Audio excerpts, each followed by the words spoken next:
नमस्कार, सत श्री अकाल, बढ़िया होंगे आपके हालचाल। मेरा नाम प्रशांत एंड यू आर एंजॉयिंग मेगामाइंड प्रशांत। तो दोस्तों, माइक्रोसॉफ्ट ने भी क्वांटम कंप्यूटर्स की दुनिया में अपना कदम रख दिया है और इसी के साथ साथ माइक्रोसॉफ्ट ने एक ऐसी चिप बनाई जो क्वांटम कंप्यूटर्स की दुनिया को बहुत ही आगे ले जाने वाली, या फिर कह सकते हैं एक क्वांटम कंप्यूटर्स की दुनिया में एक नया एवोल्यूशन लेके आने वाली है।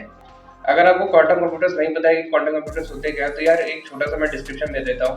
क्वांटम कंप्यूटर्स वो कंप्यूटर्स होते हैं जो नॉर्मल कंप्यूटर्स या डेली यूज कंप्यूटर से बहुत ही ज्यादा हट के होते हैं। यानी कि जो हमारे जो डेली कंप्यूटर्स होते हैं, जो नॉर्मली कंप्यूटर्स या हम मोबाइल फोन वगैरह जो यूज करते हैं, उनका जो डेटा जो प्रोसेस होता है वो 0 या 1 के फॉर्म में डेटा प्रोसेसिंग होती है, डेटा जो स्टोर होता है, यानी कि वो बाइनरी के फॉर्म में डेटा स्टोर होता है। लेकिन जो क्वांटम कंप्यूटर होता है वो इनसे थोड़ा हटके काम करता है, यानी कि वो 0-1 पे काम करता ही करता है, प्लस वो क्यूबिट्स पे काम करता है, यानी क्वांटम से रिलेटेड टर्म है।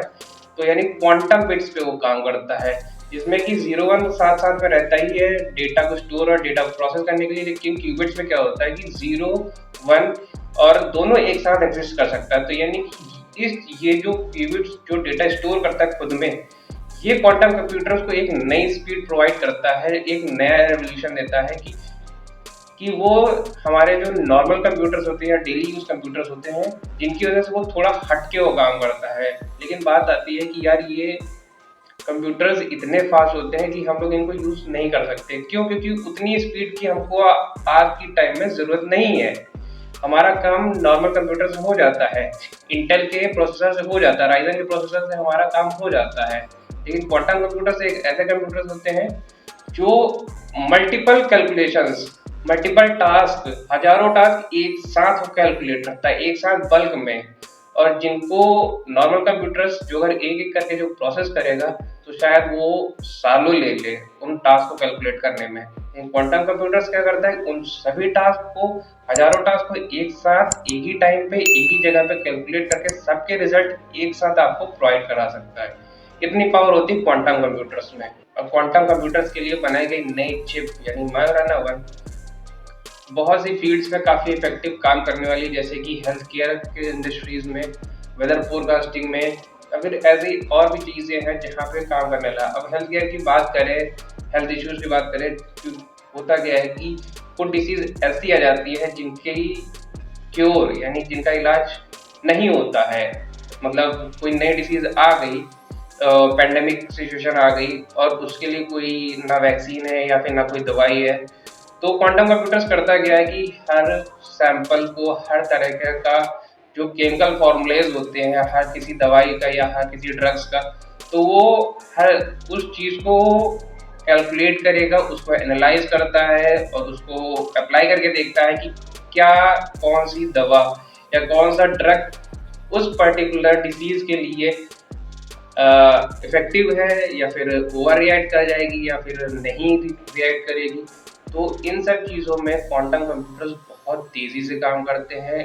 ये काम नॉर्मली प्रैक्टिकली ये फिजिकल वर्ल्ड में पॉसिबल नहीं है, बट ये चीज़ क्वांटम कंप्यूटर्स की हेल्प से एक अच्छा प्रेडिक्शन या फिर एक अच्छे रिजल्ट्स मिल सकते हैं डॉक्टर्स को, जिससे कि उस डिसीज का क्योर मिल सके जल्द से जल्द, किसी तरीके का टाइम न लगना पड़े। क्योंकि अभी मैंने कहा कि जो 10 साल लगते थे जिस चीज़ को सॉल्व करने में, अब वो 1 साल लगने वाला है। क्वांटम कंप्यूटर्स की हेल्प से वेदर की जो प्रेडिक्शंस होती है, जो वेदर फोरकास्टिंग होती है, वो भी इजी होने वाली। क्यों? क्योंकि क्वांटम कंप्यूटर्स करता क्या है कि हजारों कंप्यूटर्स को आपस में ही प्रोसेस करता है, यानी कि मल्टीपल टास्क को प्रोसेस करता है। तो क्वांटम कंप्यूटर्स की हेल्प से मल्टीपल स्टेट्स की, मल्टीपल जगहों की, कई कई जगहों की आपस में डेटा कलेक्ट करके उनको आपस में कोरिलेट करके वहाँ का वो वेदर प्रेडिक्शन भी बता सकता है। क्योंकि नॉर्मली प्रेडिक्ट करना आसान नहीं होता हमारे लिए ये चीज़ की नॉर्मल किसी कंप्यूटर से कैलकुलेट करके तुरंत शो कर देना। क्यों? क्योंकि वो चीज़ गलत भी हो सकती है। लेकिन क्वांटम कंप्यूटर से काफ़ी अच्छे रिजल्ट्स मिलने वाले हैं। मान लीजिए कि आने वाले टाइम में ऐसे कुछ फैब्रिक्स आ जाए क्लॉथिंग्स के कि जो शायद फटे ना, या फिर जो अगर फट जाए या फिर कहीं कट लग जाए तो अपने आप सेल्फ हीलिंग हो जाए। तो भाई ये चीज़ की जो कैलकुलेशंस होती है, वो कैलकुलेशन करने के लिए सुपर फास्ट कंप्यूटर्स चाहिए होते हैं, यानी कि उनमें इतना टाइम ना लगे कि बरसों भाई बीत जाए, पता चला बरसों लग रहे हैं उसी चीज़ को कैलकुलेट करने में, उसी चीज़ को एनालाइज करने में। तो मायोराना 1 जो अगर आ रही है तो इन सब चीज़ों का जो टाइम है ना वो भाई बहुत बचाने वाली है हम लोग का। मायोराना 1 की एक और खासियत देखने को हमें सामने आ रही है कि जैसे कोई एक कंडक्टिंग वायर है, यानी कि कोई तार है, क्योंकि जो करंट पास होता है वो इलेक्ट्रॉन्स के फॉर्म में पास होता है। तो भाई मायोराना 1 इतना एक्यूरेट होने वाला है कि जो अगर कोई कंडक्टिंग वायर है उसमें जो अगर इलेक्ट्रॉन्स पास हो रहे हैं तो वो ये भी डिफरेंस बता सकता है कि उसमें 1 लाख इलेक्ट्रॉन पास हुए हैं या 1 लाख 1 इलेक्ट्रॉन पास हुए, यानी कि इतनी भी पॉइंट सी भी डिफरेंस वो कैलकुलेट करके बताने वाला है कि मतलब कि इतना एक्यूरेट कैसे आ सकता है। तो भाई वो मायोराना 1 की ही हेल्प से होने वाला है। तो यार अब आप सोच सकते हो कि ये चिप जो छोटी सी है, यानी कि हथेली भर की है, यानी कि सिर्फ मेरे पाम के बराबर इतनी सी, तो ये छोटी सी चिप कितना अच्छा रेवोल्यूशन लेके आने वाली है और कितना इफेक्टिव रेजोल्यूशन और कितना एक्यूरेट रिजल्ट आपको देने वाली है। तो इस चीज से आप अंदाजा लगा सकते हैं। आई होप वीडियो इन्फॉर्मेशन और न्यूज आपको अच्छी लगी हो। वीडियो अच्छी लगी हो तो वीडियो लाइक कीजिएगा, कमेंट सेक्शन भर के जाइएगा। नए चैनल पे हो तो चैनल सब्सक्राइब कर देना और मेरे से इंस्टाग्राम पे जुड़े रह सकते हो, लिंक डिस्क्रिप्शन में, जाके प्लीज चेकआउट करो। तब तक के लिए मिलते हैं किसी नए वीडियो में नए न्यूज के साथ। Love you guys, bye.